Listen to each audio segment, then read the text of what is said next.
You're listening to Building the Broncos with Nick Kendell and Carl Dumler, Broncos country's leading draft and scouting analysts. Get on over to milehighhuddle.com to sound off on all things Broncos.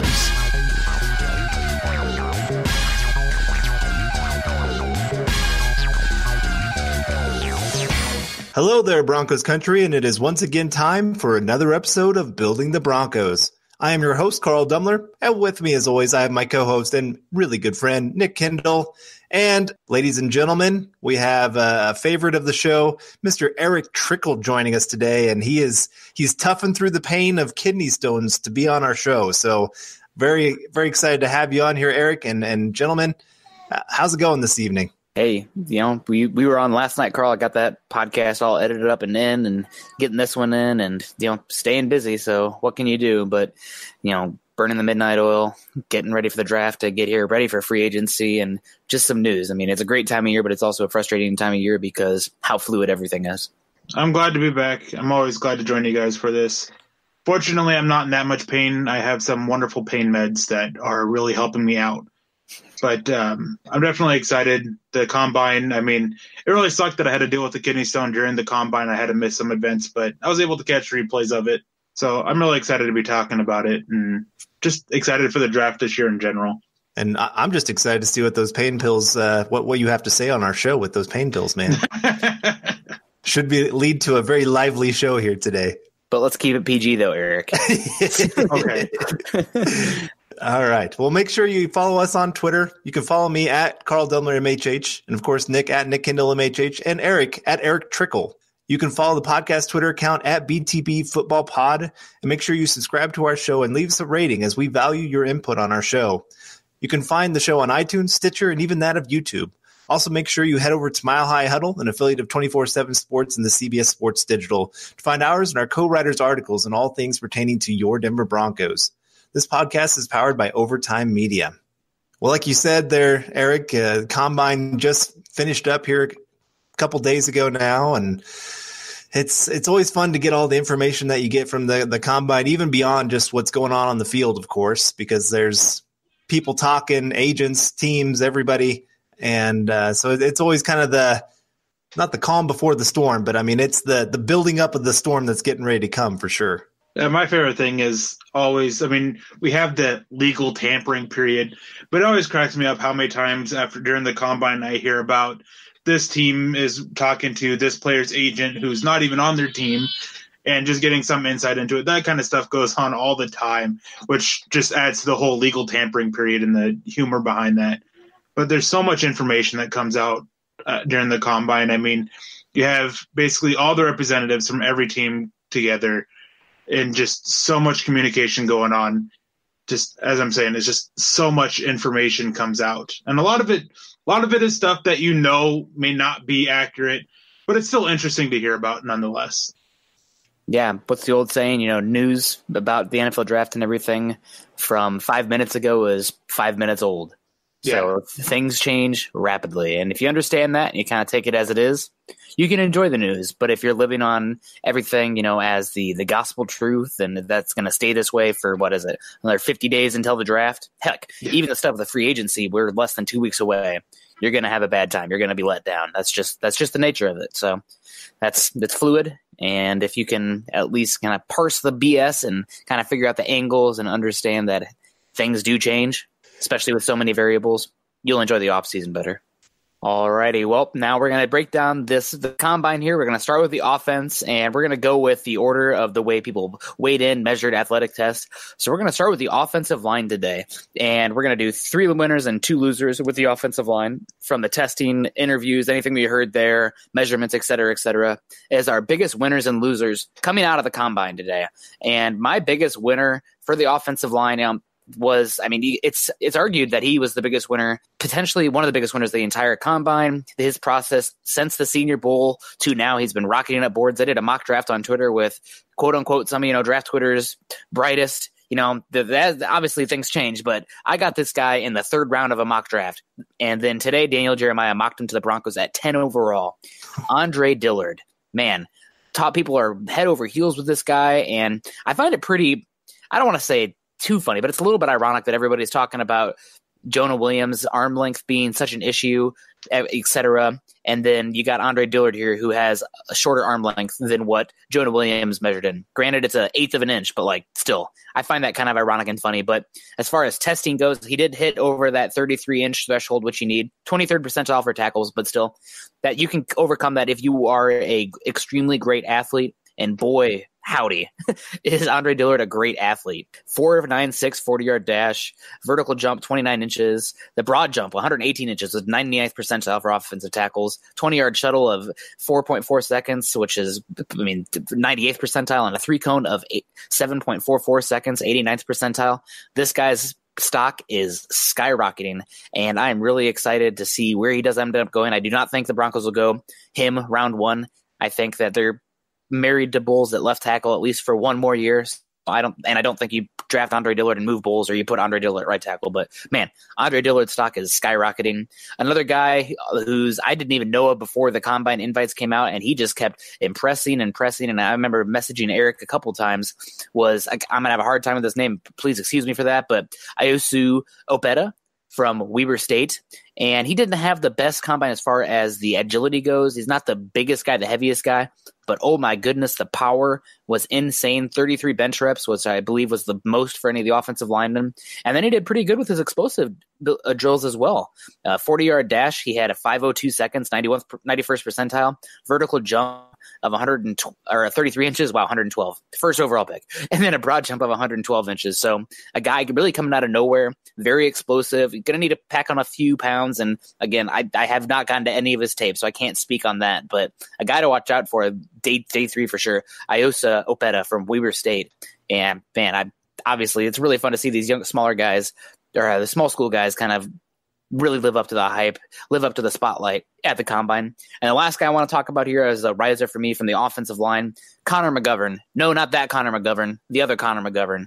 Now, obviously, having both of them on Denver would be a lot of fun, but this guy measured in pretty solidly, 6'5.5", 308 pounds, arm length of 34 1/8 inch, so that's pretty good for an interior guy. But then he measured pretty well. The 40-yard dash was not, or he did not run the 40-yard dash, but which is the measurement here. Okay, well, all the athletic measurements were pretty solid. Bench press was okay, 3-cone drill, 20-yard shuttle, showing some agility, and the broad jump was good as well. So a guy that I've seen some Penn State. I thought he stood out a fair amount there, but this athletic testing makes me want to go back to the tape even more. And the thought of having 2 Connor McGoverns on the Denver Broncos interior offensive line is just something that I just want to be a part of it. I just want to be able to have that narrative every time. Not a bad list there for you. I also went first. I went first. I didn't want to take everybody's number one guy, so I left some other good ones in there. I wanted to kind of pick and choose because there was a lot of winners this week, obviously, as we're going to get to them. But go ahead, Carl. Sorry. No, I really appreciate that you guys did that. So I had a few easier picks as I went through this, since I was the late comer to getting my names in, as I stayed home with my daughter sick all day, which is no excuse for missing football, I guess. But no, there's a lot of guys that tested well.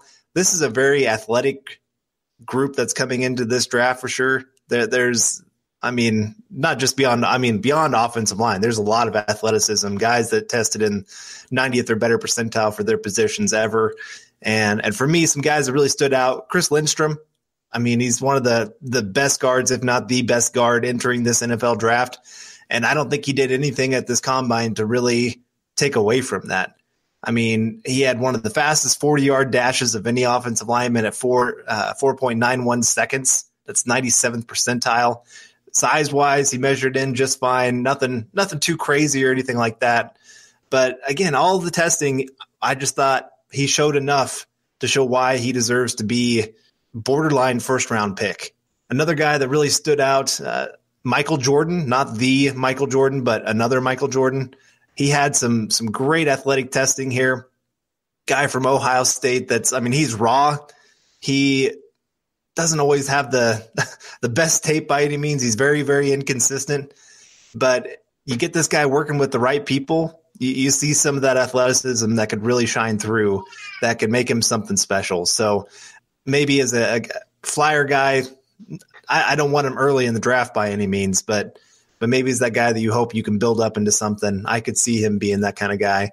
And then a guy, it was so crazy for this draft. This is one thing that really stuck out to me was either guys measured terrible but tested great, or they tested terrible and measured great. Wouldn't you say that happened a lot in this draft? Yes. Yeah. So Caleb McGarry, for me, he measured in tall, but then you look at those arms, and they are very, very short arms. Yeah. He has a very, very short wingspan.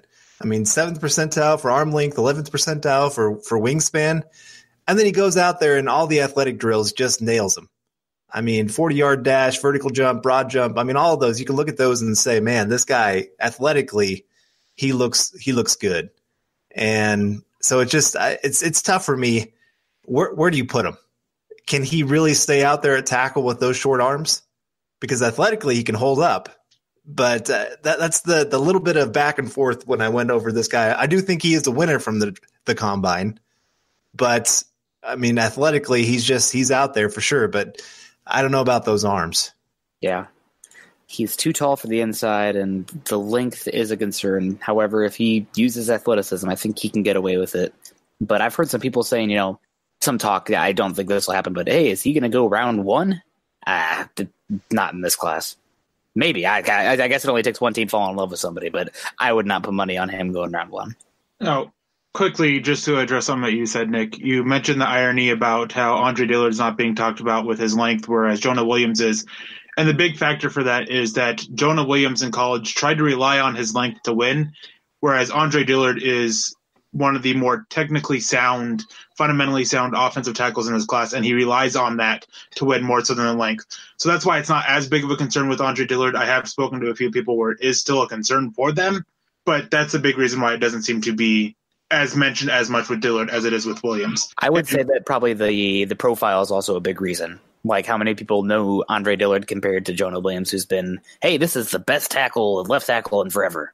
The profile is big. You ask a normal NFL fan, Alabama left tackle. But these are NFL teams that are saying it. They know who these guys are. Yeah. It's not casual fans. Yeah. So that's kind of why I'm iffy on that. And Carl, I was curious, where would you be playing Michael Jordan? Well, that's a great question. I don't know yet. Because I just know athletically, when you're looking at him, you're saying, okay, this guy athletically, if I can get him technically sound, this guy could turn into something. He's more athlete than he is offensive lineman right now. Yeah, I'm really glad you had him on here because I almost put him down as one of my winners because he looked really good. But reason why I passed on him is I'm not sure where you play him. He looks like a tackle, like the physical profile of a tackle, but he doesn't play anything like a tackle. He plays like an interior offensive lineman, and his best position from everybody I've spoken to has been center, is where they believe he's best at. But he seems way too tall for center. So I was curious about where you thought about that. Honestly, I don't know where I'd play him. He's one of those guys. I'm maybe a late round flyer because athletically you're sitting there saying this is the guy that maybe with a year or two of working with Munchak, I could turn him into something. But you're right. I don't know what I'd do with him right now because when I watch him on tape, he's not a guy that I really like all that much. He's just inconsistent as there is in this draft for sure at the offensive line. Anyways, as for my winners, I have one guy who I think is really flying under the radar.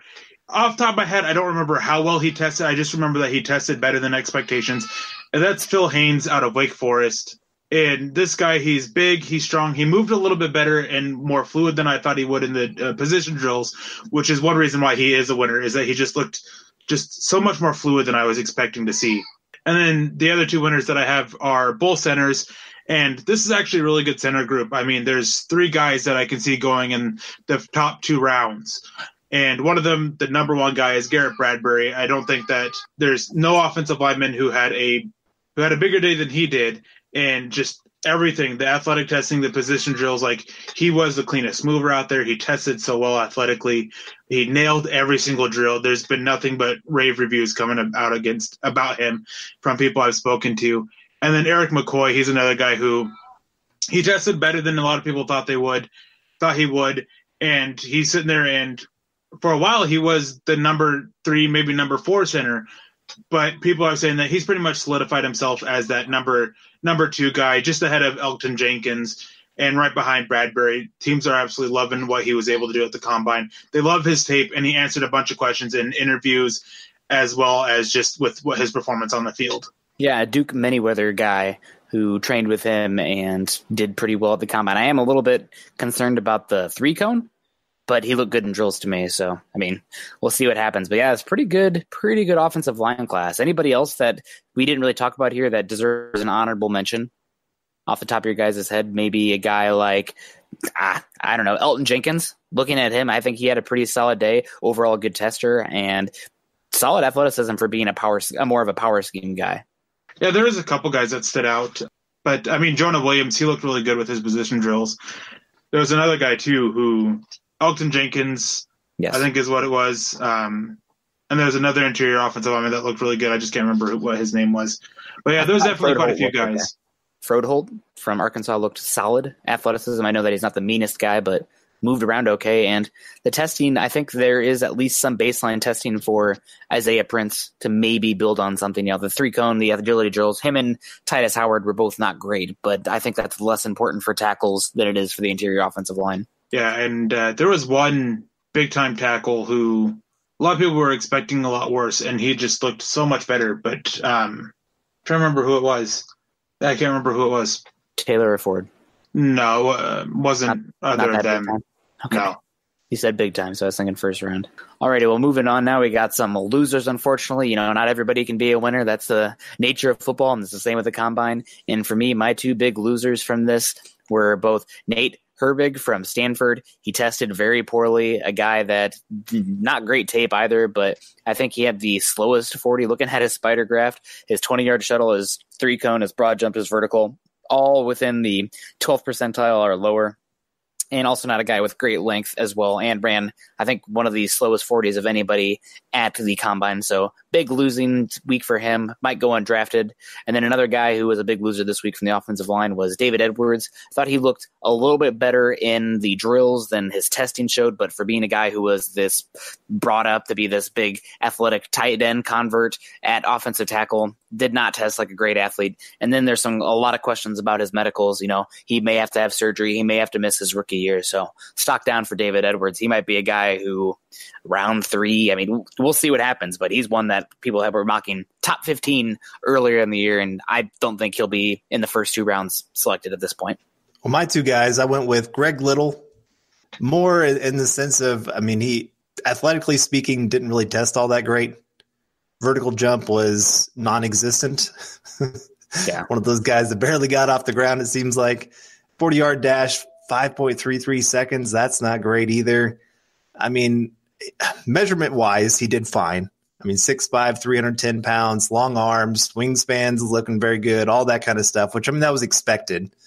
But I thought he would test at least a little better than what he did. And for a guy that's kind of fighting for that next tier of offensive linemen behind the top guys like Juwan Taylor and Jonah Williams and all those kind of guys, I felt like he just didn't do anything to try to raise his stock here at the combine. And then another guy is, I'm going to say this wrong, but Bo Bendenschwell. There we go. I mean, he didn't do a whole lot of tests at this event. But again, I mean, the tests that he did do were not great. I mean, he didn't show the strength that you would hope for his kind of size. He didn't show any kind of speed I mean, he's an interior guy, but again, there's just nothing that made you go, wow, this guy should join that next group. And that's always what I'm looking at for at the combine, is that guy that really helped raise his stock. And I felt like both those guys maybe even lowered their stock here at the combine. Yeah, the Wisconsin offensive linemen, for being as hyped as they were coming into the year. As a unit, they're a good unit, but none of them individually really stood out. I think their best guy returned back to school as well. So what can you do? I definitely agree there. Now, my biggest loser, this one's probably going to be a shot in the gut to some Broncos fans, is Dalton Risner. I mean, he just looked really poor in the position drills that I saw from him. And his athletic testing didn't meet any expectations that I heard from NFL teams, or even any expectations that I had for him. It just was a really poor performance from a guy who really could have used this week to help boost his stock. On the flip side, I did hear that interviews went well with him, but there's no denying that the testing, the on-field stuff, just really didn't help him out whatsoever. And then another big loser was, and this one actually shocked me a little bit, because I watched through his drills, and they weren't pretty, but they weren't awful. He got upright a little bit too much, but that's Gianni Kajust. And from what I've heard is the interviews went horribly. And now the earliest round that I've heard from a team has been 4th round. Yeah. Like he's plummeted. That teams don't think of as highly of his tape as many media members do. That the interview, obviously, as I'm talking about, just went so poorly. The technique is just so flawed. There's just so many issues with him that he's probably going to fall. I mean, all it takes is one team. But I've heard from quite a few teams who are in desperate need for offensive linemen all be really low on him. So, I mean, with the things that we don't hear about, he seems to be the biggest loser out of the whole combine, just because this is a guy that was talked around as a top 20 pick by media, and come to find out it's day 3 with NFL teams. Yikes. Well, that's not good. And lower him on the board. I thought he looked poor in the drills as well. So, I mean, for this guy is supposed to be this fluid mover. Yikes, not happening. But moving on now for the sake of time. Oh, and honorable mentions for losers, Erick's kidney stones. Thanks for putting that in, Erick. Gotta call it out there. All right, well, running backs now. We got 2 winners and 1 losers because less running backs there than offensive linemen. And I would argue the biggest winner from a running back perspective this week had to be Alex Barnes from Kansas State. I mean, this guy, he's not a very dynamic athlete as far as an explosive ability goes, but good size, 6 foot, 226 pounds. And then he absolutely just dominated the bench press, 34 reps, 98th percentile for running backs, and then looked pretty darn good in the other drills. I mean, his vertical jump and his broad jump, both over 90th percentile. His 3-cone wasn't great, but I mean, 6.95, not terrible, and good shuttle times as well. So Alex Barnes, very much on my radar. While you're talking about Dalton Risner's stock going down, Alex Barnes' stock going up. I think he probably helped himself more than any other running back at this event for my money. And then a guy who kind of has been under the radar, so to speak, this season, at least recently, a guy that had a lot of hype coming into the season, Damian Harris. He didn't absolutely blow up the doors at the combine, but 5'10", 215 pounds, and ran okay, looked okay. I actually thought he looked pretty good in the receiving drills as well. So a guy that I think he's very similar to Kareem Hunt overall as a player, as a skill set, and hopefully not off the field, so to speak. But I really think that Damian Harris showed that he can be a viable back. You're probably going to get him round 3, round 4, but I think that he confirmed that he is a solid athlete and is a guy that's worth being on your board if you're looking for a running back that can do a little bit of everything for you. Good list. I like those too. I found it funny with Alex Barnes. Some of his comparisons were fullbacks because he measured in so strong at the combine. That's just crazy. But my 2 guys, Justice Hill, I mean, he's a smaller guy, but if you're going to be small, you better be fast. And he was definitely that. I mean, explosive in both 40-yard dash, vertical jump, broad jump. I mean, all those kind of things. And then he showed pretty well at the bench press. That was one that really kind of shocked me a little bit of how strong he showed there. And I mean, there just was nothing that really hurt his stock at all. He was the kind of guy that you hoped he would be. If he's going to be, like I said, if he's going to be smaller, he's got to be quick. And I think some team's going to fall in love with his big play ability on the field. And I think he could be moving up on some draft boards because of that. And then Mike Weber, Ohio State guy, he was kind of expected to be that next big running back for Ohio State. Then injuries kind of zapped him, and then other guys kind of stepped in. And so he never quite got that chance to be the top guy. But I thought he showed pretty well again. 40-yard dash under 4.5 seconds is always a good measuring stick there. I thought weight-wise and compared to height-wise, he measured in pretty well. Just, again, a guy that maybe showed enough to make some team go, maybe he's going to be more like his freshman year where he showed up very, very explosive. I know those injuries kind of zapped him a little bit, but there's maybe some hope that he's on his way back up. Yeah, very, very true. Now, I think the guy who, outside of Alex Barnes, who helped himself the most was Miles Sanders. I mean, his position drills were just almost flawless. It was just so beautiful watching him move and the lateral movements ability that he had and just everything. And he tested really well as well. And then Reichel Armstead, he tested well athletically. He looked solid in the drills. I mean, there were some issues with his hands, but outside of that, I mean, for the type of running back he is, he's not a guy who's going to be a serious threat out of the backfield in the passing game. But for what he is, he looked really good. And he answered to some questions that he had about that. I mean, now teams know for sure that he's not that guy to be a receiving threat. He is a runner first, and he's got some tough blocking to him as well.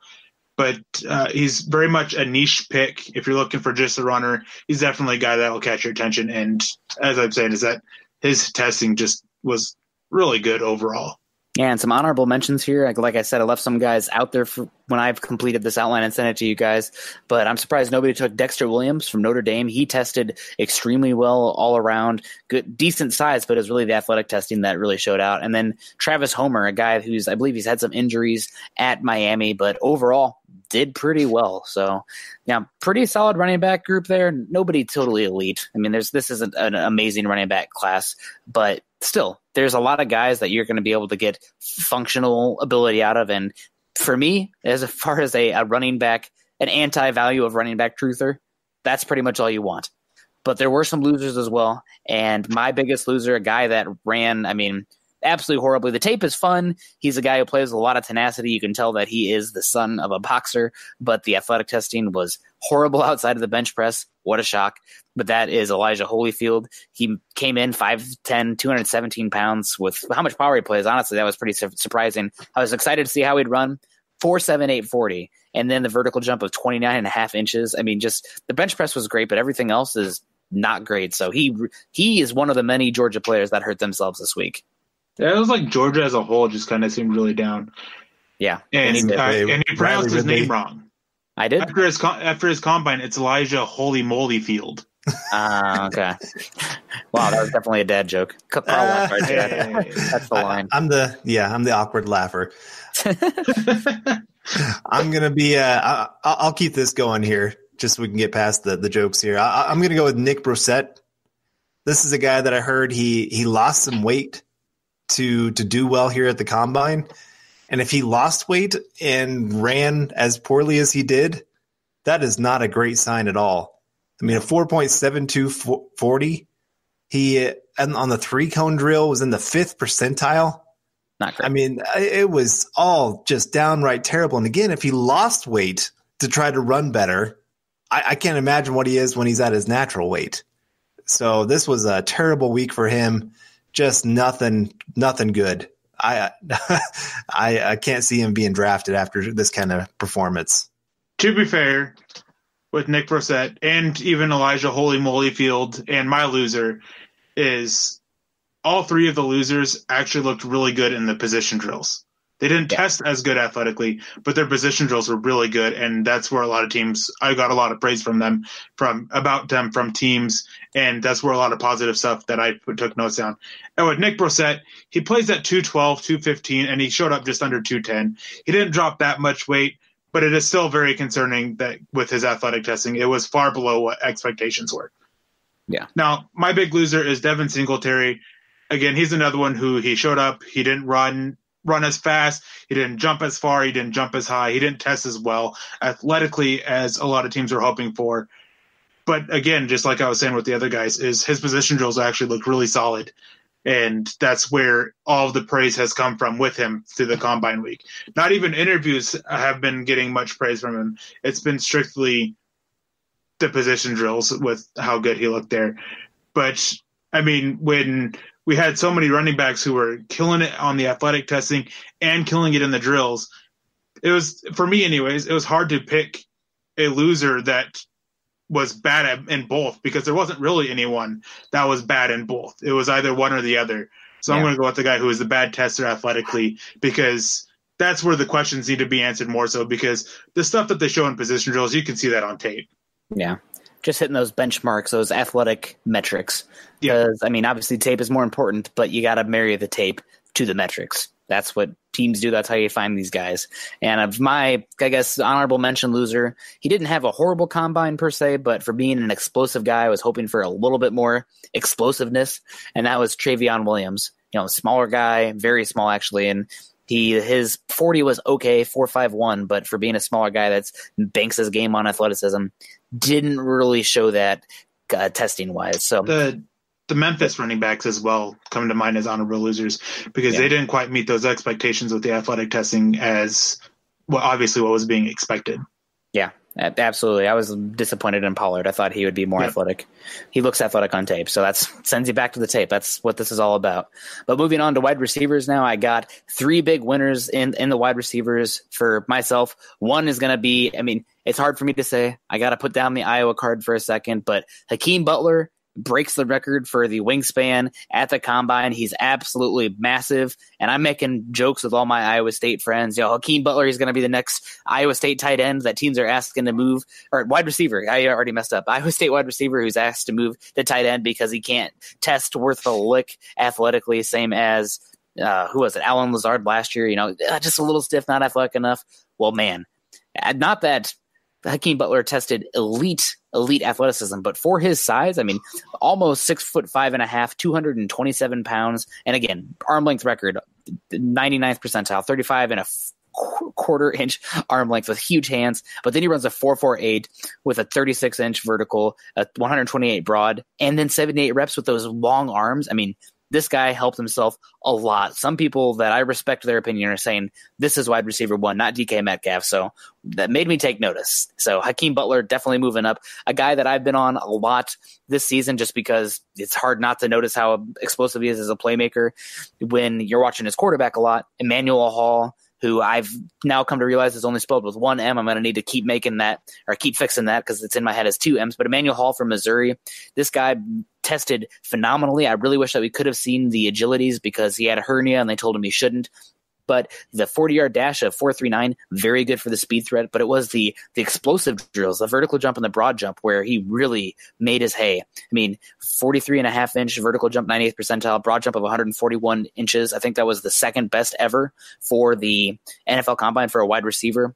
What a great time. Hopefully the hernia is not too serious. And then a guy that I brought this up multiple times. Sorry, Carl, I got to keep patting myself on the back. But watching Jarrett Stidham getting ready for Mark Schofield, the interview of the podcast, I really just kept coming back to how good Darius Slayton looked on tape. And man, if his testing didn't show out as well, I wish he was a little bigger, only 190 pounds, but 4.39 40, obviously athletic, vertical and broad jump, also extremely high, and then had a solid 20-yard shuttle. The 3-cone isn't elite, but I don't think that's super. It's not like absolutely horrible. He's not super rigid. And with a guy that explosive down the field, using him as a Z in that regard, I don't think there's no way he hurt himself. He's more of that DJ Chark, Josh Doxson kind of guy. That's okay. So I'm a big fan of Darius Slayton, and I thought he really helped himself with the combine testing. Yeah, I'm with you. I'm getting on board. You've convinced me that this guy is a receiver that's going to be under the radar, that somebody's going to really love that they got this kid. But my 3, I went with DK Metcalf. Neither of you guys would put him, so I thought, well, I got to go with the guy that everybody's been talking about. You want to talk about height, weight, speed. He's got it all for sure. He's not a great change of direction guy. Yeah. Don't ask him to change directions. But if you have this guy running in a straight line, nobody's stopping this guy. And I don't think his change of direction is the worst on tape. It looks like he has some route ability, but the testing was concerning. Right. It's something you got to go back and look at a little bit. Yeah. But when you're looking at just, again, that height, weight, and then guy runs a 4.33 40 at 228 pounds. That's downright impressive. And then 40-inch vertical, everything there, it's very, very impressive. And then he adds the strength to it. Yeah. That being the 99th percentile with 27 reps, that's something to not laugh at for sure. It's pretty impressive. So somebody's going to I think he's probably going to be that top 10, top 12 pick after a combine like that. And I don't think he deserves it because there are some questions about his game, and I don't think he has as well a rounded game as some of the other guys that go in the top 10, but he's got a skill set for sure. And then another guy for me, and this is just, I love this kid. He's been one of my favorite wide receivers to watch, and that's N'Keal Harry. And it's not that he absolutely tested incredible per se. Bench press, he was in that 99th percentile as well, 27 reps. And he's got the height, he's got the weight, but it's more, he met the baseline speeds that you need to see. He answered the questions of, is he at least athletic enough that you could put him there as maybe a number 1, number 2 wide receiver, and he can do some things. And I thought he really met those at least baseline numbers that I was looking for when it comes to wide receiver. So I think he answered a lot more questions than I was thinking he was going to answer at this event. And then my final guy is Gary Jennings. And again, this is a guy, he tested well for the most part all the way around. I mean, nothing that was absolutely completely elite per se, but I thought he showed well of having enough speed with a 4.42 240. He's got enough vertical ability. He's got enough strength where he had 20 reps on the bench. He's just got a nice rounded game when it comes to athletic build. All definitely good winners, except for one of yours, Nick. But I'll talk about him here in a little bit when we get to losers. My biggest winner is probably Miles Boykin. Everybody was talking about how fast DK Metcalf ran. Miles Boykin was not only impressive with his 40-yard run, he actually had a good 3-cone drill and 20-yard shuttle, which DK Metcalf didn't. And his position drills were fantastic. I think that out of all the receivers, I don't think that there's anyone that helped their stock more than Miles Boykin, both on the field, the athletic testing position drills, and in the interviews. And then Paris Campbell, there was a lot of concerns about his hands, and I think that he may have had one drop. I can't remember if it was him or someone else from Ohio State, but the one drop that, if it's him, the one drop he had was a pass that was just slightly out of his fingertips and just went through his fingertips.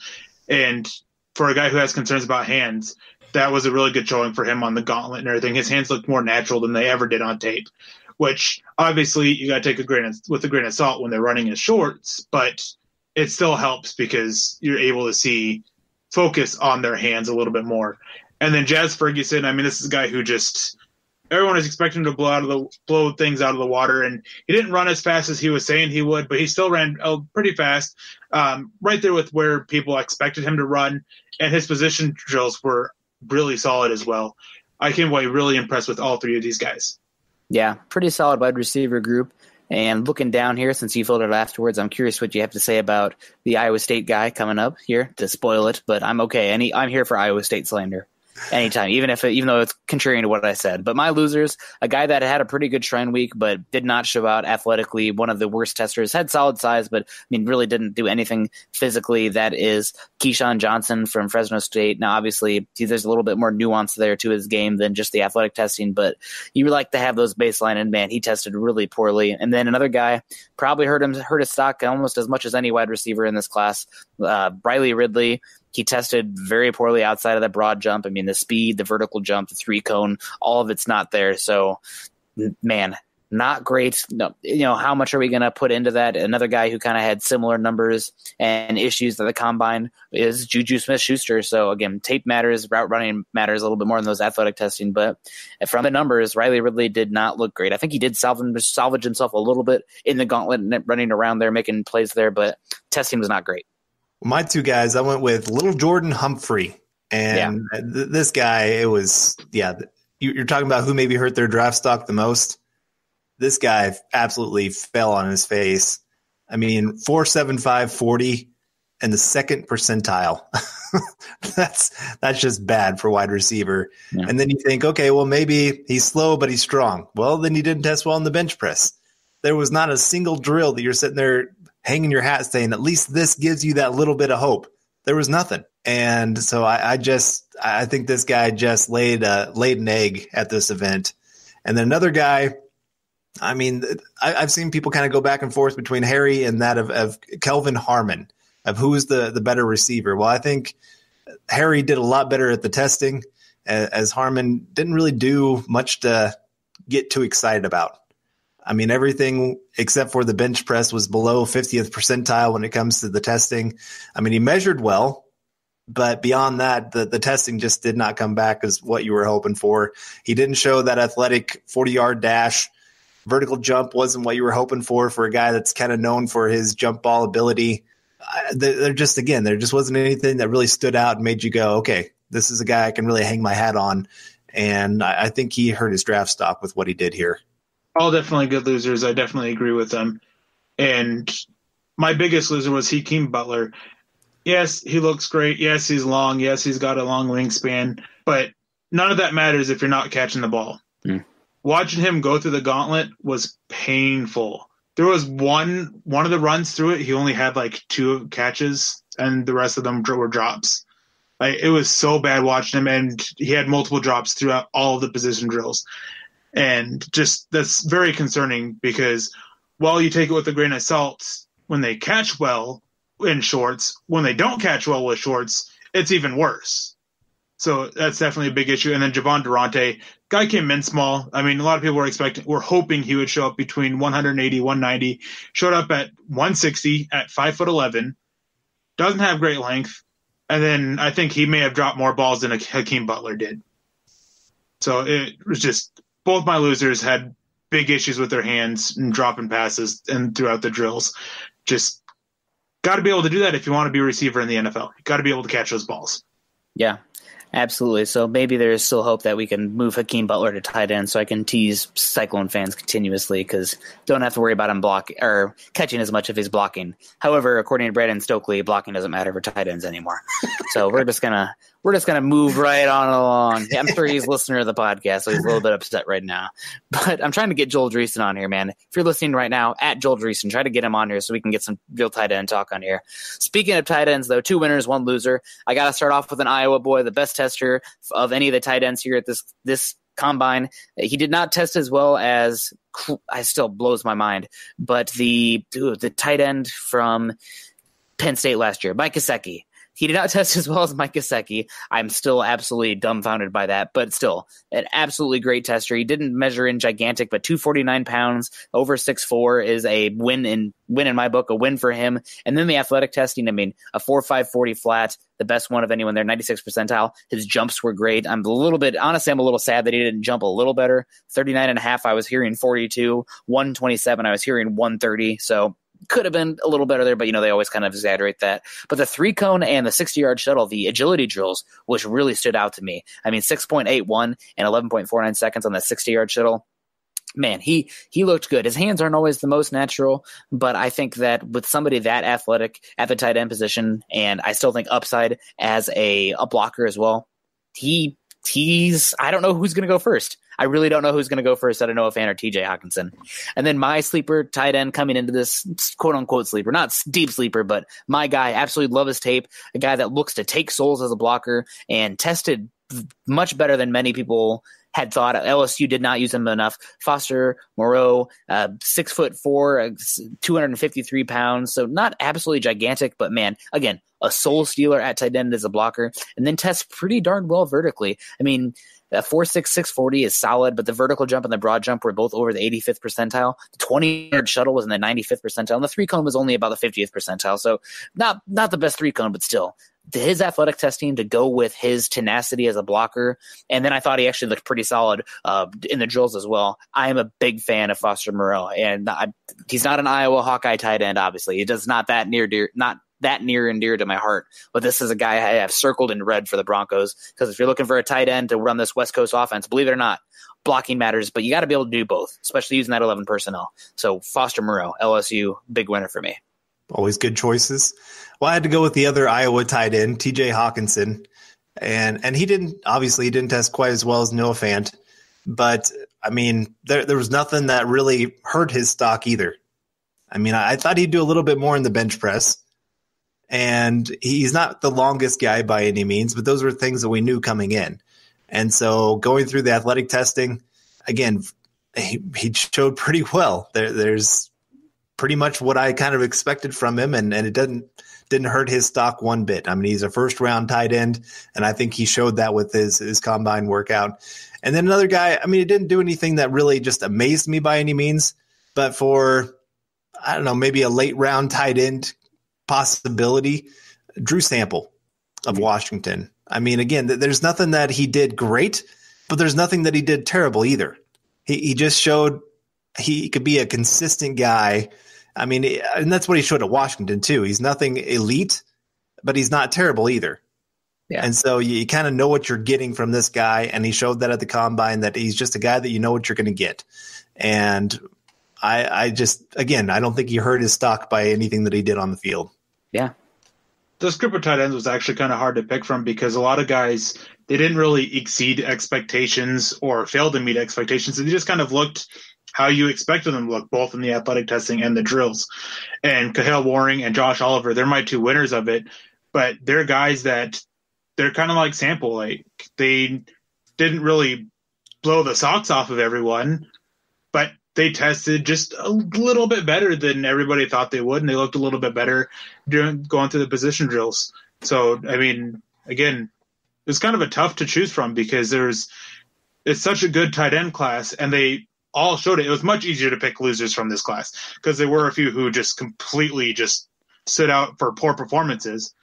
But outside of Noah Fant, like, it was kind of as expected for most of these guys. But yeah. Oliver, I really like him. I like his ability to stretch the field down the middle. And he's a leader. He's a team captain. He's a guy who really tries to pick his teammates up and carry them on his shoulders if he can. And Kahale Warring, he reminds me a little bit of Julius Thomas, but he provides more effort and even more potential as a blocker than Thomas did, but not quite as much as a receiver. Another basketball transfer to football, playing tight end. I really like his game overall, and you got to work with him a little bit. But in those mid-late rounds, maybe like early day 3, he would definitely be an option if you're still needing a tight end. Yeah, and an honorable mention for me, a guy that didn't run the 40 and had okay testing, but I thought he looked really good in the drills, was Dawson Knox. So I'm curious to see how he runs. But in the drills, I was like, man, this guy is just a different fluid mover than most other guys. So wanted to throw that one out there. He really caught my eye. Now some losers here. My loser for the tight end, Caden Smith. There was a couple different guys we could have gone with here, but Caden Smith, a guy that, seemed stretch guy, but really just, he stunk it up. Let's be honest. He was a guy that I was excited about watching last season. He took it to USC, made some great plays, but other than his size, he really didn't do anything great. His jumps were horrible, which for a seam guy that goes up and gets it, yikes. And his 3-cone was solid, but other than that, just overall thumbs down. And I went with the guy that most people think is the number 3 tight end in this draft, Irv Smith. I'm a little bit shocked. Like Eric said, most of the guys tested like you expected. Irv Smith, not what I expected. No. He ran a good 40. I'll give him that. 4.63. There's nothing wrong with that. But he came in small. Tiny. He's in the 8th percentile for weight, 7th percentile for height, wingspan, arm length, all of that's small. And so if you're going to be small, you got to be fast. And again, he ran a good 40, but everything else was just not up to par. There's nothing that I'm sitting there going, this guy deserves to be the number 3 tight end. Now, I still like what I see on tape, but this is definitely causing me a little bit of hesitation with him, what I've seen here. Yeah, absolutely. Now, my biggest loser was Isaac Nada. Part of the reason why is because media has driven the hype up around him so much that he just completely failed to miss it. But even without that hype, he still completely failed to miss all the standards that teams had for him. All the standards that I had for him, and I was a lot lower on him than most media people. I liked him, but I wasn't in love with him like these guys are. His athletic testing was horrible. His position drills that I saw were bad. Just really bad showing, and just his stock probably plummeted off this. And I've also heard that the interviews they weren't bad interviews, but they were questionable. So we'll definitely see what's going there. I'm definitely curious to see about what's going on with him as this process continues. Yeah, and then another guy who's worth an honorable mention as a loser, Jay Sternberger, guy that some people thought maybe a top 40 pick if he tested well at the combine, looked athletic on tape, did not do the best at the combine. So what can you do? His drills were fine. Yeah, but it was just the athletic testing that was a little bit worse than expected, but didn't match the tape. Yeah. The athletic numbers didn't. All right, we're going to take a quick break, but we're going to get back. We're going to talk defense, but before that, even quarterbacks. But we'll be right back. This is the Overtime Podcast Network. All right, and welcome back. We're going to talk some quarterbacks now, and I thought this was a pretty underwhelming group of quarterbacks of the combine. People have been saying that about this class. I didn't think anybody looked that great. I would have liked to have seen Kyler Murray throw. Unfortunately, I thought Haskins looked good, etc. I don't want to steal anybody's thunder if they have him down there. Like I said, I filled this out first. But my big winner, a guy that just looks so smooth, and reading the scouts and the articles post-combine, a lot of people are agreeing, Jarrett Stidham. man, this guy, everybody was talking about how NFL evaluators were big on this guy, and the tape never really matched what we saw, what NFL teams thought about him, or at least what the rumors about NFL teams thought about him. Well, like we talked about on this podcast before, a lot of times evaluators will go to games. They'll see the guys in practice, how they're interacting with teammates, coaches, and pregame warmups and whatnot. And a lot of times these evaluators will be gone by halftime. So that's something that I think it focuses with Jarrett Stidham. And this guy showed, like in this practice setting, like throwing against air, no pass rush. Man, he throws a pretty ball. The mechanics look pretty good. It's when he has issues with pressure. That's, I mean, obviously not in this setting. So that's something you're going to have to work with. But Jarrett Stidham, I mean, he showed that he can make the throws needed to be an NFL quarterback in the combine here. So his stock is up in my book. And then a guy who won not just the throwing. I thought he looked better throwing than I saw him at his school, and even at the Senior Bowl. He's just been improving incrementally over time, but that's Tyree Jackson. Now, look, I get it. He's still sloppy. He's still missing throws that he shouldn't miss, but he's a guy who was as raw as could be even just this last year, and I'm seeing improvement. Hats off to Jordan Palmer, who's working with him, Stidham. I guess I got two Jordan Palmer guys here, and Stidham and Tyree Jackson. But you combine those incremental improvements with the technique, with the just phenomenal athletic testing. I mean, obviously the biggest quarterback ever, but then he also put it out on the field with the jumps and the running. And man, you got something there that it's a lottery ticket. Don't get me wrong, but with the arm talent and the athleticism, I'm interested. And I did mess around with his mock draftable spider graph a little bit. And when you push him to a tight end position, of course, his comparison is Logan Thomas. I just got too much of a laugh out of that. He's a former Virginia Tech quarterback who now plays tight end for the Bills, I believe. So, but both those guys, I thought their stock is up after the combine. Well, I went with his roommate in Drew Lock. They're both practicing out there in California. And it's not that I thought Drew Lock really, again, did much to improve his stock, but I didn't think he did anything to hurt it. Throwing drills, he did fine. It wasn't anything special by any means. He missed a couple throws, underthrew a couple of the deep throws. But again, he's working with receivers he's never worked with before. So some of that's understandable. The athletic testing, he tested as an above average athlete. Again, nothing that really stands out as, hey, this guy's he's the next, whoever you want to call him. I mean, of athletic quarterbacks that have been out there, but he's athletic enough. He can move around. He can get out of the pocket. He can pick up some first downs with his legs, all those kind of things. But again, nothing that really hurt his stock. And then probably the guy athletically testing wise that really helped himself, Easton Stick. The future slot receiver. I mean, I didn't know that he was this athletic. Ran a 4.62 40. I mean, 3-cone was out of this world. 20-yard shuttle was out of this world. I mean, everything athletic testing wise, this guy nailed it. So if you're wanting him to be an athlete at the quarterback position, you got a guy. I don't know about actually being a full-time all-around quarterback, but he is athletic, that's for sure. I wouldn't be surprised. The arm is not there, Carl. I mean, it is what it is. But even for wide receiver, that 3-cone testing and the 20-yard shuttle is great with the weight. And guess who his number one comparison is on mock draftable when I put him at wide receiver? Julian Edelman. Close. Cooper Kupp. So there you go. My biggest winner is Ryan Finley. Obviously, I think Tyree Jackson or Jarrett Stidham would probably be my bigger ones, but Nick already covered them. One thing I liked about Ryan Finley is on tape, he doesn't have the strongest arm, but at the combine, while it wasn't great, it looked quite a bit better than it did on tape. It didn't seem like it was taking as much from him to get it deep on some of those deeper passes, and his placement was pretty solid. I mean, as with most of these quarterbacks, as the drills went on, he kind of fell off a little bit. But overall, he really helped himself and showed a lot more in that setting than you see on tape. And he tested pretty decently as well athletically. And then Dwayne Haskins, I mean, I think he cemented himself as the best quarterback in this class.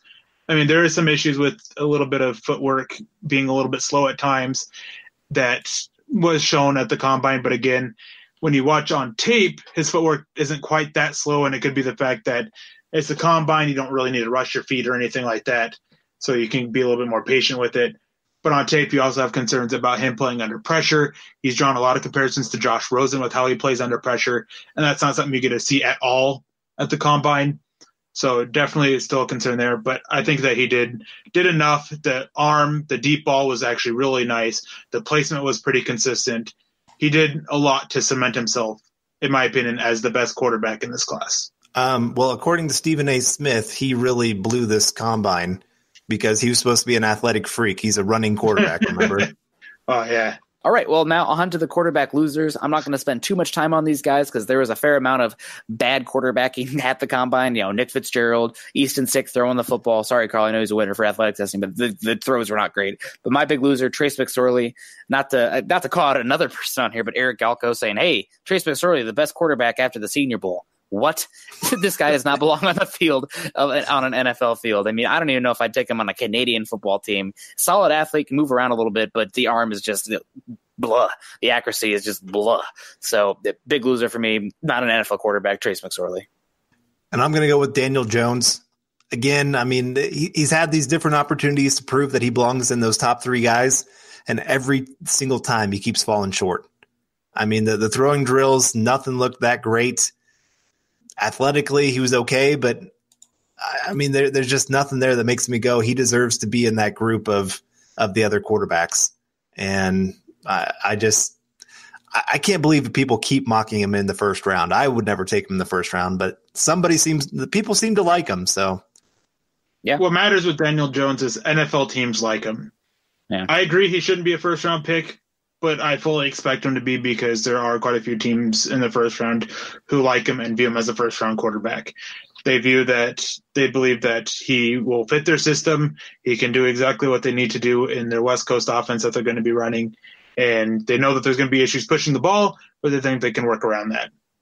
Again, I don't agree, but sometimes NFL teams thinking trumps ours.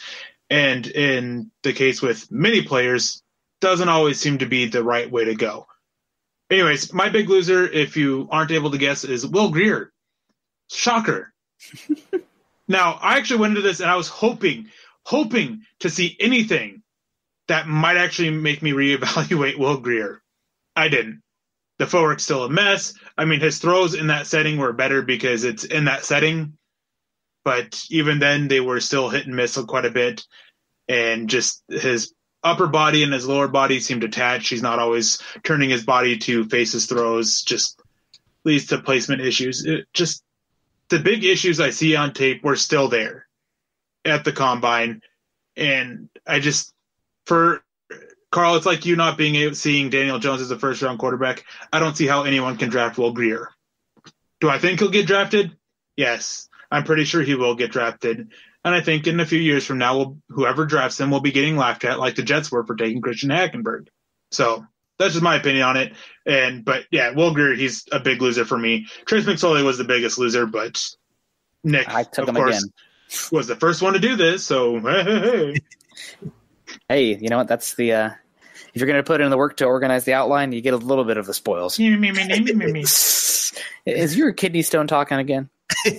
Yes. All right. Well, now moving on to the defensive tackles for the second time here because I accidentally got a little bit trigger happy and trying to move it along here. 2 winners, 2 losers.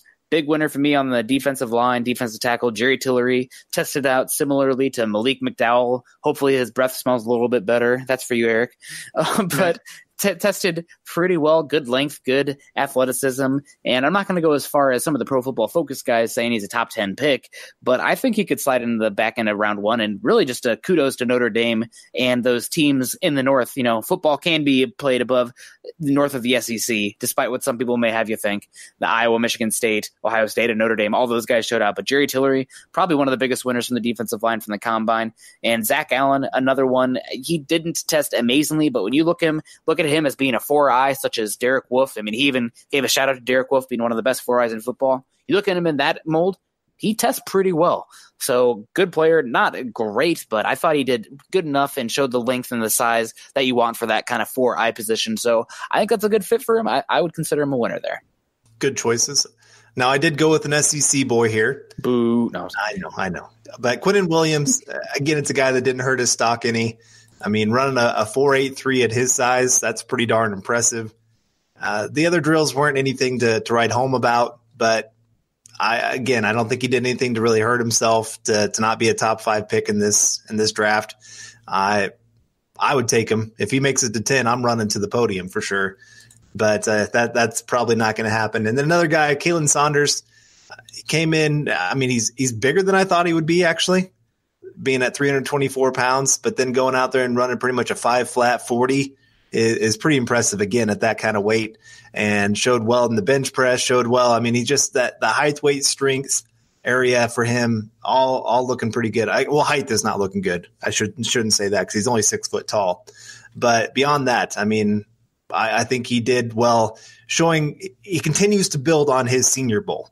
Yeah. When teams are getting a chance to evaluate this guy against everybody else, he keeps showing that he belongs with all these other players. Now, I went with 2 guys that not many casual fans will know about. I mean, Kingsley Kiki, you probably have heard of him, but it's probably been more so being mentioned with Dalen Mack, who they were teammates in college. But Kingsley Kiki, he was one of the best-looking defensive linemen, I thought, when going through the position drills. I don't remember how well he tested athletically. I know that his 10-yard split was pretty good. And for defensive linemen, that's the one number that I really care about is their 10-yard split. But he was very smooth and fluid with his movements and just really stood out, again, with his position drills. And he's a guy that I don't think he really drastically helped his stock, but I think he kind of cemented himself as a day 2 pick. And then Chris Slayton, this is a guy who I think really helped himself out. A guy from Syracuse, I know few people in the media who have really paid any attention to him. But this is a guy that I think may be a late day 2, early day 3 pick. He tested a lot better athletically than I thought he would. He shows a lot of promise with the technique that he showed in the drills. I mean, there still needs some refinement there, but he was a lot better there than some of these bigger school guys who are praised for their technique. He looked better than them, and I think a couple of them are guys that we'll be talking about on the loser side. I really liked what he did, and just, again, school, this was a great chance for him to step up and show something and really help himself, and he did just that. And everything I've heard from interviews is that this kid is bright. Like, he knows defense, he knows his role, and he's a guy who'll go out there and he could be voted team captain because people gravitate towards him. Really hopeful to see that trend continue in the NFL, and he's able to make some of himself because the potential is definitely there. But just gotta work on the consistency a little bit. Yeah, and an honorable mention, UCF's Tristan Hill had a really good... You don't think so? He had a great week, but the issue is that he dropped 20 pounds for it so he could run faster and test better athletically when he is a nose tackle, when he should be playing at over 330 pounds. Well, that's his skill set. That's where he should be played. He dropped the weight to test better athletically, which, hey, he did. More power to you, but that's not going to be his strength in the NFL. Plus, his drills were a little sloppy. Yeah. But I like his tape. He's a guy who plays with his hair on fire. He'll chase down running backs he has no business of getting because he's just time hunting. That's the way it is. But I thought he deserved an honorable mention at the least. But moving on to the losers, my big 2 losers, Draymond Jones and Terry Beckner. Draymond Jones from Ohio State, a guy that some people thought was a first-round pick, didn't test very well, measured in very small, a guy that he's being that small and an interior defensive lineman, you either need to be super explosive, but you have to be super explosive, otherwise you're not going to be on the field. I mean, you got DeMarcus Walker syndrome going on here.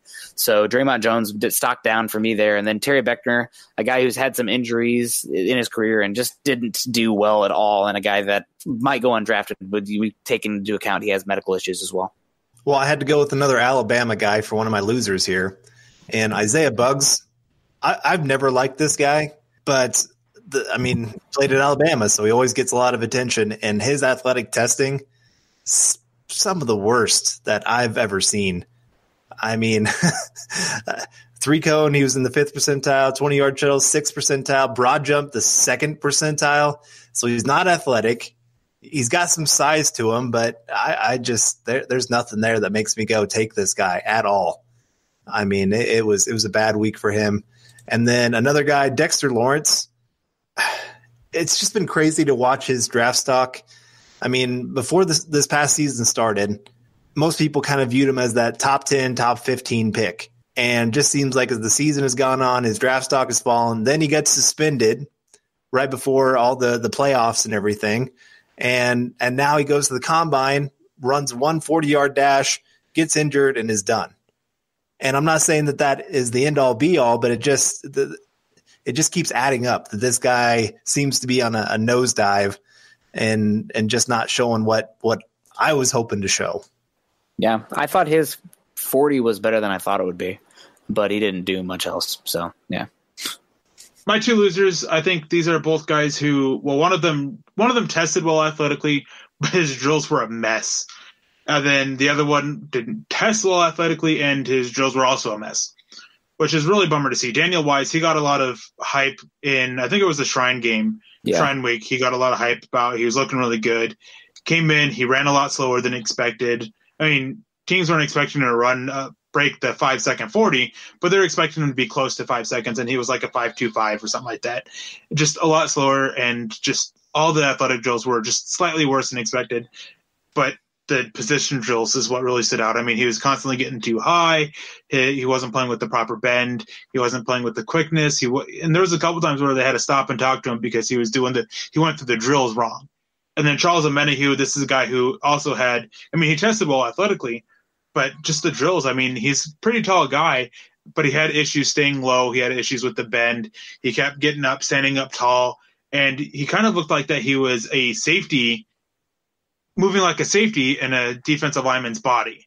So there's definitely concerns there. There's already been concerns about where do you actually play him at, because he's kind of a bit of a tweener. I think you want to stick him in as the strong side 4-3 defensive end, and that's exactly where you want to play him and just let him be. But he didn't really help himself much with his draft stock at the combine. Yeah, and then shout out to two guys here. John Kaminsky from Charleston, not for losers, for winners. I want to get back to John Kaminsky from Charleston. Tested, physical freak athletically. He's not going to be a 3-tech, 1-tech kind of guy, but 6'5", 290 pounds, and just, crazy good athletic testing all the way across the board as an interior defensive lineman.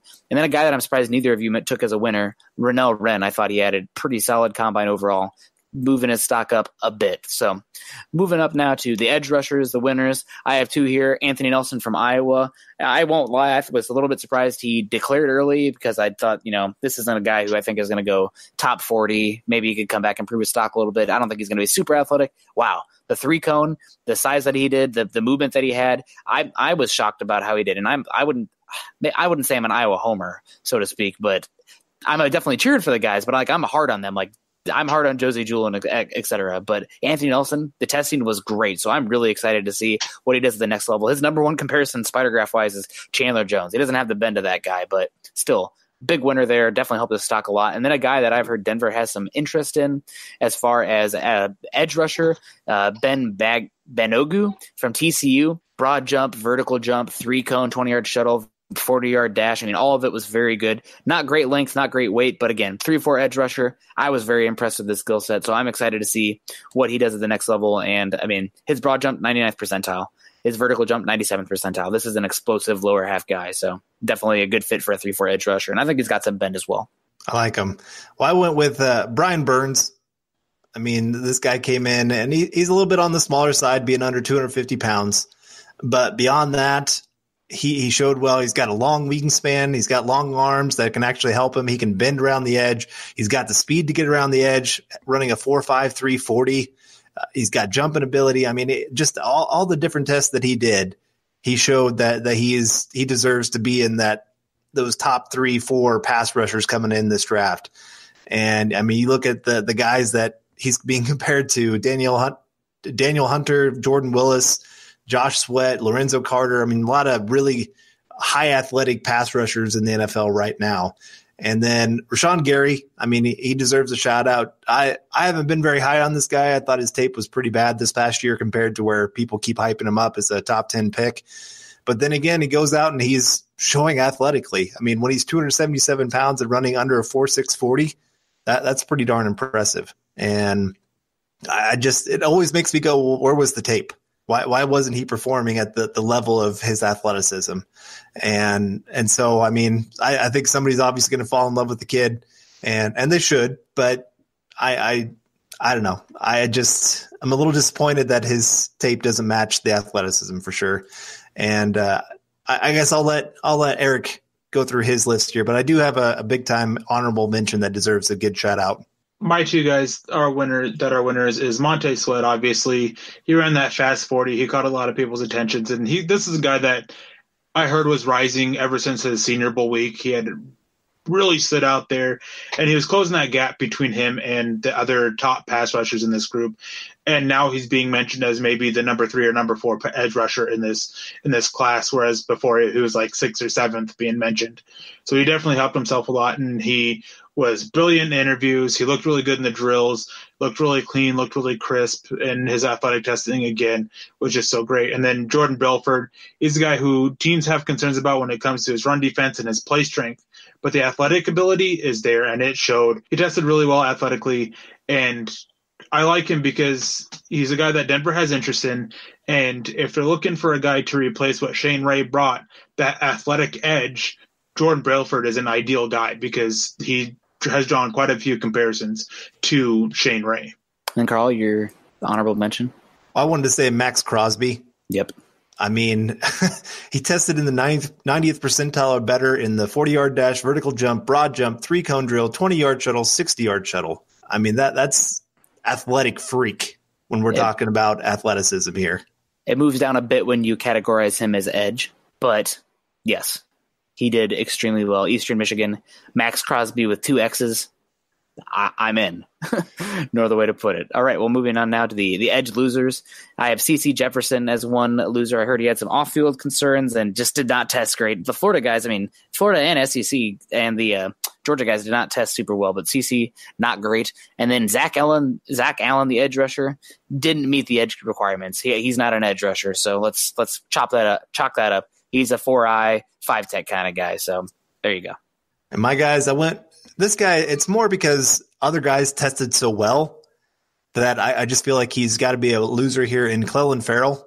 I didn't expect him to test absolutely great like some of those guys, but at the same time, I expected a little bit more from him. And I thought he came in a little bit smaller than I thought he would, only being 264 pounds. I thought he'd be a little bit heavier coming in at the edge. But beyond that, again, just nothing that stood out that made me go, okay, this guy deserves to be that second edge guy coming off the board behind Bosa. I think he might see a little bit of a drop because of some of these other athletic freaks. And then LJ Collier is another guy for me. Just no great testing in any sense.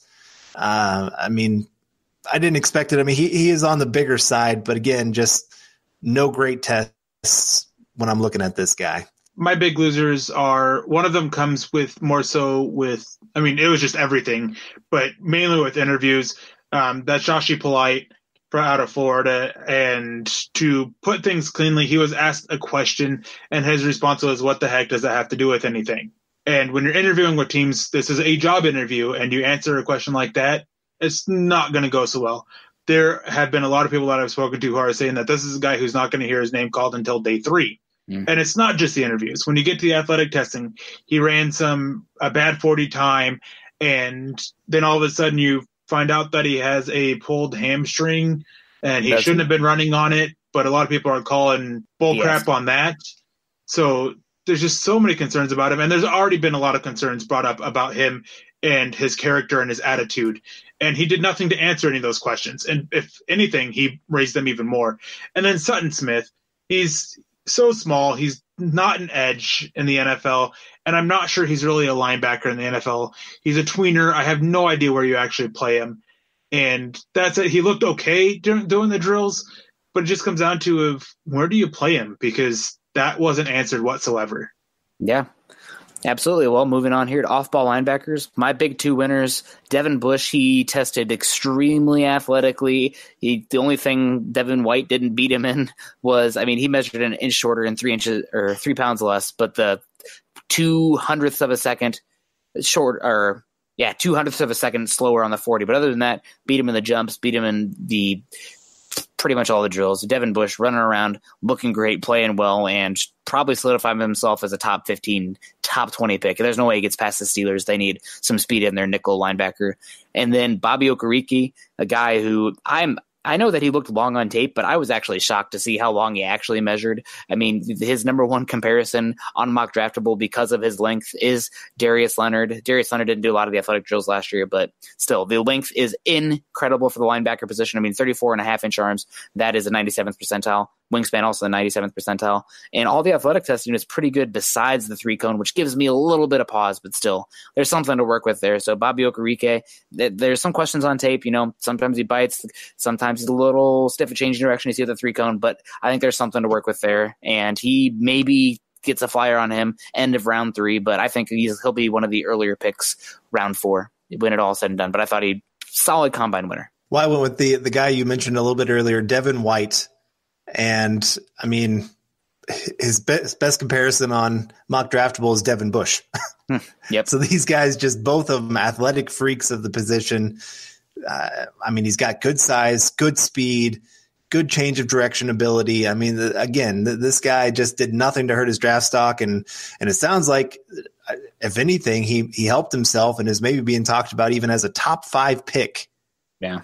So, I mean, that's a good week if you get yourself into that top 5 consideration after what you do at the combine.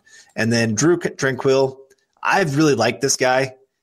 And I think he is one of those guys that could be a great fit for the Broncos because athletically speaking, this is a guy that's very, very athletic. He can run, he can jump. He played safety for a long time there, and kind of took on a linebacker position. So he's still learning. He's still pretty raw at some of the things that he's being asked to do. But for being a safety that's moved to linebacker, he's actually very, very strong. I mean, finished in the 95th percentile in bench press, and everything else just shows well that he could be a coverage guy. And so I really like him as kind of one of those mid to late round flyers for the Broncos. If that's what they're looking for, I think he could be a great pick for him. Definitely all these guys were winners. With Tranquill, and one thing with Tranquill was that there were some medical concerns, and everything I've heard is that he actually checked out very well medically. So that's another win for him. Yeah, that's a huge win for him. And now my biggest winner is another guy who had a lot of medical concerns, and I didn't realize he was thought of as highly in NFL circles as he was until after his combine, because I sent out some messages about him because I liked him. I watched a little bit of him before the combine, and I had around 4 grade on him if he checked out medically. Well, I found out afterwards at the combine is that if he checked out medically, and I haven't been able to find out if he did or not, then he was probably a top 5 linebacker in this class with a round 2 grade for most teams. Teams love him. Blake Cashman out of Minnesota, the play is so good. And he's very quick, works very well in coverage, and he can read through sort through the trash to get to the ball carrier. And another linebacker that tested really well that has drawn a lot of attention from teams is Jermaine Pratt. He was a guy that was kind of slowly rising up boards a little bit as we went through this process, as more people were exposed to him. But this was a chance for him to really step up and shine. And he answered a bunch of questions about it. I mean, there's still a question about how well he does when attacking, especially with taking on blocks. But with the questions with how smooth he is in coverage, his weight and his size and length and everything, he checked off all those boxes, and teams absolutely love him. Yeah, and I got to say, some of the guys that did pretty solid testing-wise, Ben Burkervin from Washington and Cody Barton from Utah, some Pac-12 guys to have your eye out for them, day 3 potential guys. Also, Otero Alaka, more of a size guy, but I thought he did okay. And Simone Takitaki. So not a great linebacker group here, but I think there's some talent here to be had. Some losers for me. TJ Edwards measured in small, does not look athletic on tape, and then didn't do any testing. So if you're going to be unathletic and small, I don't have a place for you in the NFL. I'm sorry. It's just how it is. If you're going to be small, you need to be fast. If you're going to be slow, you're going to need to be big. Neither. And Joe Giles-Harris, solid guy, probably a 2-down thumb for the next level, but tested like absolute dookie. No pun intended there. And actually, pun definitely intended there. And I don't know, just for the NFL getting smaller, faster, needing guys in coverage, to see him test as poorly as he did, yikes, not for me. So TJ Edwards and Joe Giles-Harris, losers for me. I think Joe Giles-Harris maybe had a worse combine, but the next guy up would be Jeff Allison. Yeah. This guy, I mean, there is nothing to like about what he did here at the combine. He's small, he's slow, he's not strong. He's about the opposite of what you want at the linebacker position for the Broncos. And then Mack Wilson, this is more, I mean, it wasn't that he was absolutely terrible by any means, and he didn't do a whole lot of drills, but it's more just the top two guys just absolutely separated themselves from him. For a while there, it was kind of those three guys all linked together. Even for a long time, I'd say Mack Wilson was the number two guy in a lot of people's minds. And I would say Devin Bush just blew right by him at this combine. Yeah. And there wasn't anything that just really jumped out at me as, hey, this guy really deserves to be in that first round consideration. I'm not saying, I mean, tape always matters more. But again, he just didn't do anything to wow me like the other guys did. Well, with Mack Wilson, too, is that needs to be remembered is his tape as the season went on really fell off. Yeah. So it's not just a matter of what was shown here. It's that tape. It just was not that good. And but my biggest loser is Tevin Coney. This is a guy who, if this was the NFL 10 years ago, he'd be a first round pick. He is that ideal 2-down thumper. But that's not the way the game is anymore. You need to be fluid and smooth in coverage. You need to be able to be somewhat athletic, and that's not him whatsoever. He's a two-down run defender that looks absolutely horrid when he's asked to drop in coverage. And even during the position drills where he was asked to coverage, it was just constantly mistake after mistake after mistake. He couldn't flip his hips cleanly. It was just really bad to watch. And then Terrell Hanks, this is a guy who he came in, he ran a 40. He ended up pulling something, so he didn't run another 40, and he ran slower than expected. And it's a bummer because this is a guy who really could have helped his stock. He's definitely faster than what that 40 time shows. But again, he pulled up a little bit, hurt something. So pro day is going to be big for him. But at this stage, this was not the ideal time. Well, never an ideal time to get hurt. But on this stage, especially, bad timing, just with a chance to really help himself. Just really bad luck. Yeah, that was unfortunate to see it run so slowly. Hopefully he'll be healthy by the pro day. Moving on now to cornerbacks, and this is a pretty interesting class. I feel like a lot of the guys with great tape did not test well, and some of the guys with up and down tape did test well. And I'm going to go with a guy here that I haven't heard much about him. And he's definitely a high variance player. There is some stiffness in his game, but the length and the athleticism, maybe he's going to have to move to safety, maybe not. But Derek Thomas from Baylor, I mean, that length is unbelievable. 33 3/4 inch arms, the hand size. I mean, and then you compare that up with a solid 40-yard dash of 4.44 seconds and a great vertical and broad jump as well. Didn't do any of the agilities. I thought he looked very up and down in the drills, but still, I think when you have that length and that kind of lower body explosion, I'm going to find something for you to do in the NFL. Is it going to be a cornerback? Is it going to be a safety? Not exactly sure yet, but I don't know. I'm very intrigued by the length there. Justin Lane is a guy who Eric was not as big of a fan of. I think he's coming around on a little bit more. He's up and down a wide receiver convert, but man, he looked pretty darn well, I think, in the field drills. And another guy that he's one of the few that actually matched the testing really well with the field drills from what I saw. And his stock is rising tremendously. Again, another guy with great length. And you can obviously tell I'm looking for boundary corners. That's where my eye is at right now. When you got Chris Harris Jr., I think you can find the slot corners later. I want some length. So Justin Lane, another one. And then a guy that I've talked about with Carl a few times on here, and I had him in my mock draft because, hey, this guy's going to rocket up boards after the combine. He's supposed to test like a freak. Jamel Dean with that 4.340 at 206 pounds, 6'1". I mean, wow. And then you compare that with the vertical and the broad jump being great. 3-cone was not great. 702, 25th percentile, not great. But again, a pretty long guy, and then also put up pretty good bench reps.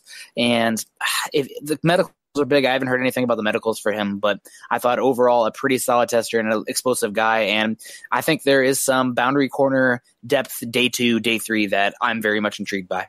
Good choices. I went with Mark Fields, and I mean, he didn't do a whole lot of drills.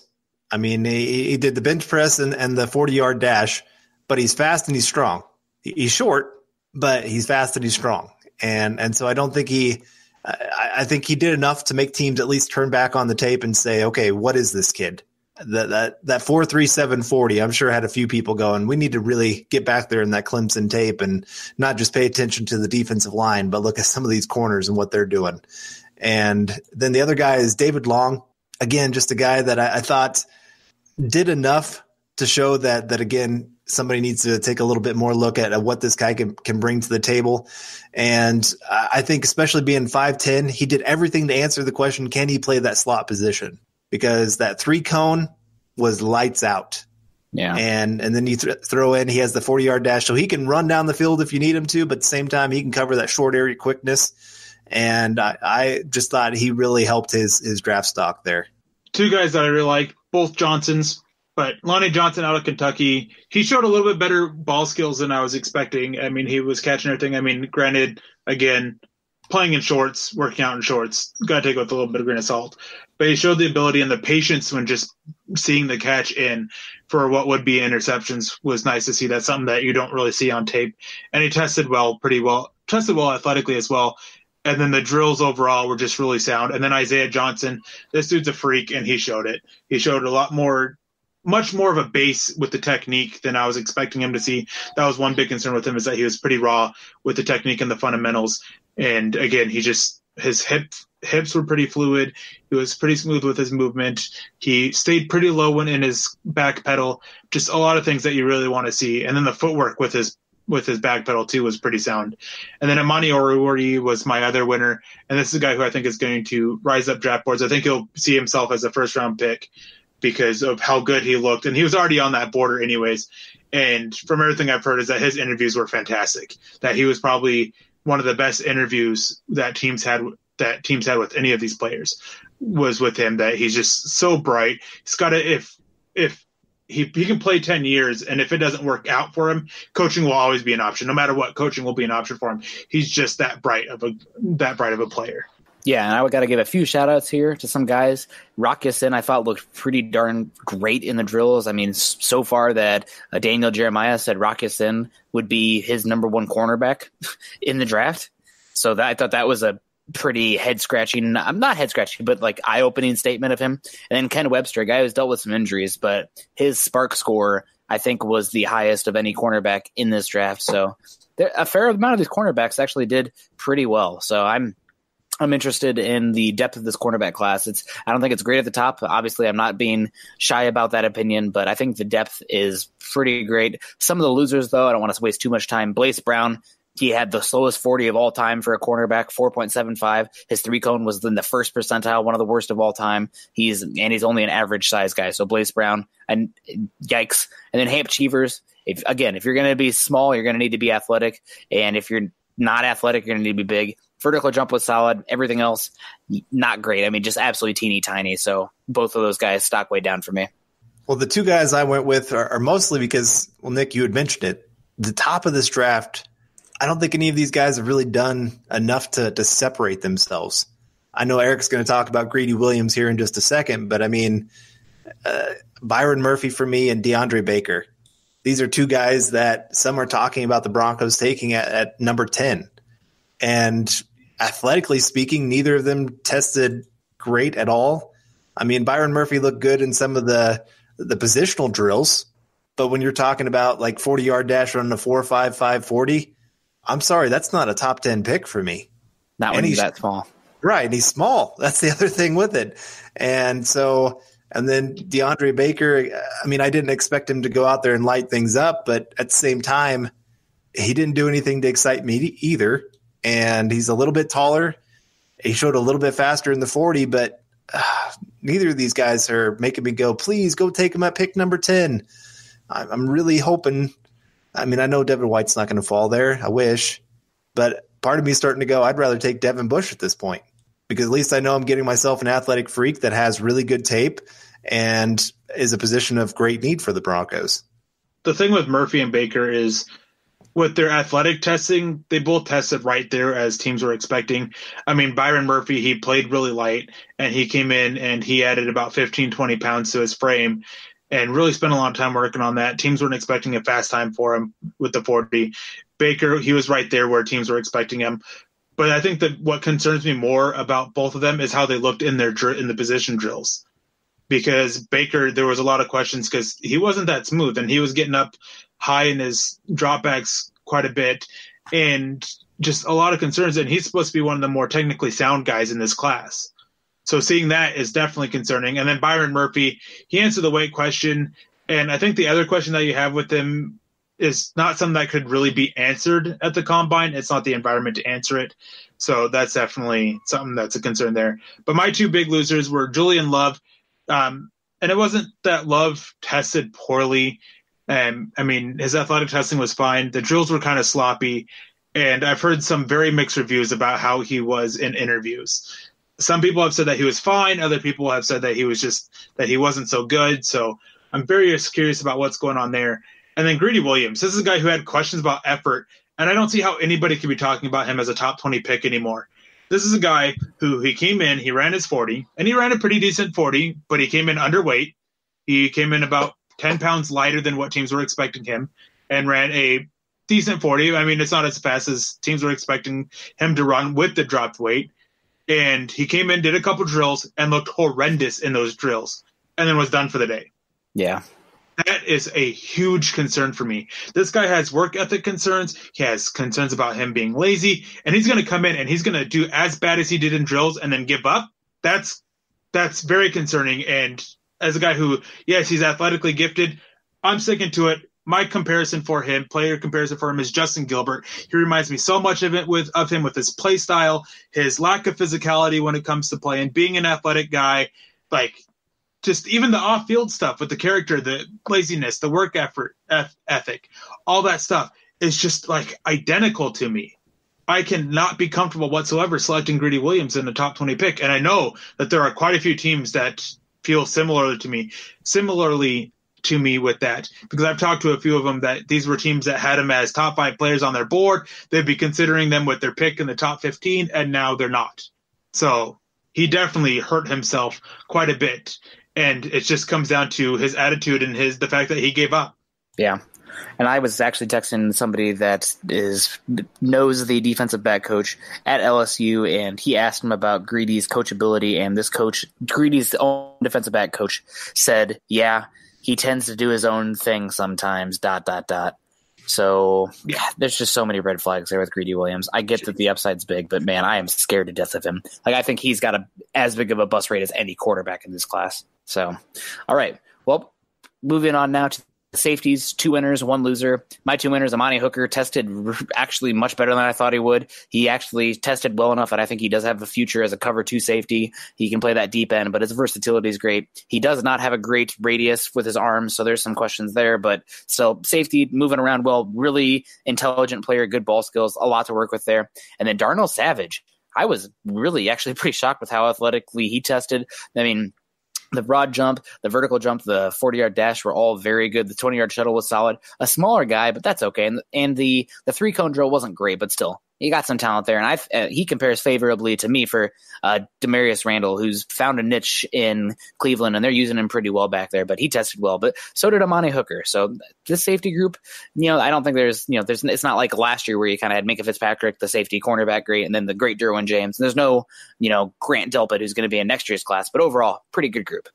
Good names. I went with Chauncey Gardner-Johnson. Yeah. And I think he did what he needed to do to show teams that he's athletic enough to be that safety that can also come down and play slot corner.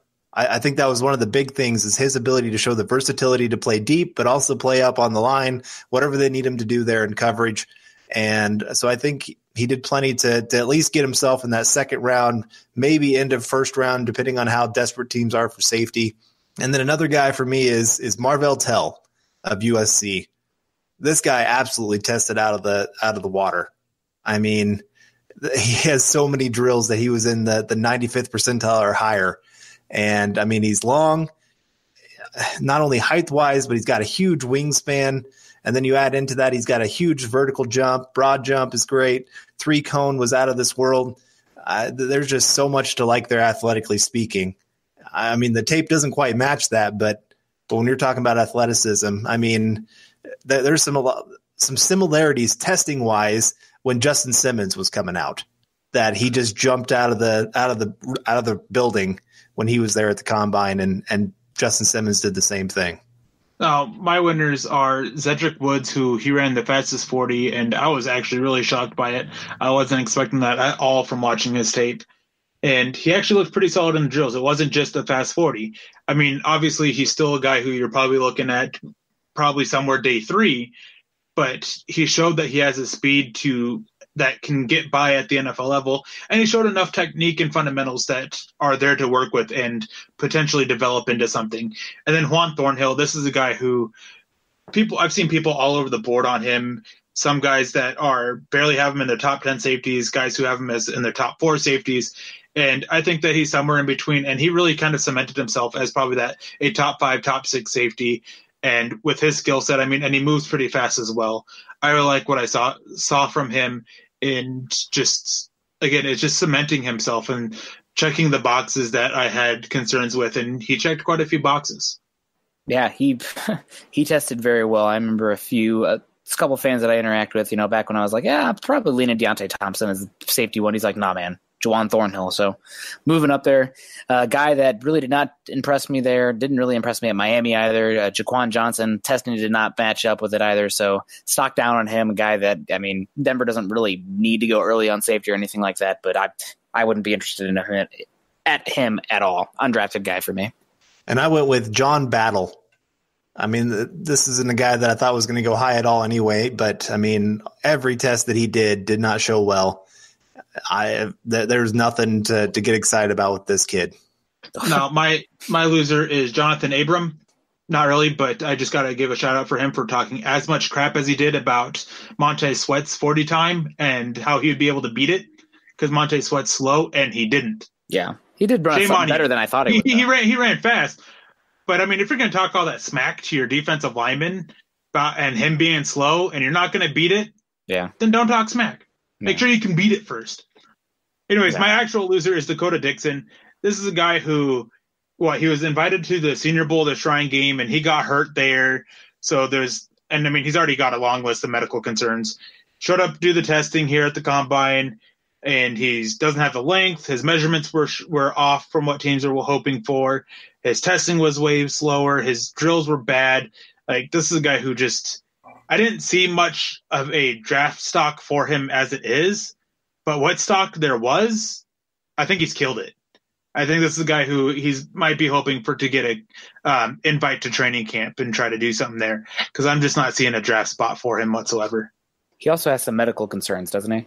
Yeah, I mentioned that. Yeah. So, can't disagree with you there. All right, guys, well, put you on the spot here. Your biggest winner of the Combine and your biggest loser. I think my biggest winner, just athletic testing-wise, I'm going to go with Montez Sweat. Overall, just height, weight, speed freak. And then biggest losers, I'm just going to cheat here. I'm going to go the top of the cornerback class, man. I'm going to ride that until the end. I'm not impressed with these guys at 10 overall, and none of them really did it for me over in the drill or the testing. Good names. I'm going to go with how do you not go with Noah Fant? I'll go with your Iowa boy. He did everything he needed to do, showed athletically that he's a freak on the field, and I just loved what he brought to the table. And I'm going to stick with the tight end position, then Irv Smith. Again, this is a guy that's supposed to be right there in the talk of those other two other guys, and he really bombed it. My biggest winner would probably be Miles Boykin. Just his testing was just fantastic, and the drills were fantastic. Just interviews I heard were good. Everything about him just was great for Miles Boykin. Now, my biggest loser, I'm going to cheat. I'm going to say 3 of them. Greedy Williams, because, again, this guy's a quitter. Yadni Kajus, because this is a guy who was getting first-round talk, and now I guess he really bombed interviews, has a lot of concerns with tape. And then Polite, the edge rusher from Florida. How are you going to sit there and be asked the question and respond with what the heck does that have to do with anything? Come on, man. That's the come on, man. The segment on the Monday Night Football thing. He should be on it. All 3 of these guys should be on it. Freaking quitter. Let us know how you really feel. It's a kidney stone talking. I have an excuse. Oh, man, I thought the drugs were supposed to make you happy. All right, well, that's going to wrap up today's episode of Building the Broncos, powered by Overtime Media. You can find Carl on Twitter at Carl Dumler MHH, and myself at Nick Kendell MHH. Also, make sure you follow Eric at Erick Trickel. Also, make sure you head on over to Mile High Huddle, an affiliate of 24/7 Sports and CBS Sports Digital, to find more content covering the Denver Broncos. Head on over to iTunes and leave us a 5-star rating and comment. Your support can help us continue to bring you our Denver Bronco deep dives. You can follow the Building the Broncos podcast and all our other great audio content by subscribing to the Huddle Up podcast wherever you listen to podcasts. You can follow us on Twitter at Mile High Huddle and at BTB Football Pod. For Carl and Eric, I'm Nick, wrapping up another episode of Building the Broncos. We hope you enjoyed it, and we will see you soon. Go Broncos. You've been listening to Building the Broncos. Join Broncos Country's deep divers at milehighhuddle.com to keep the conversation going.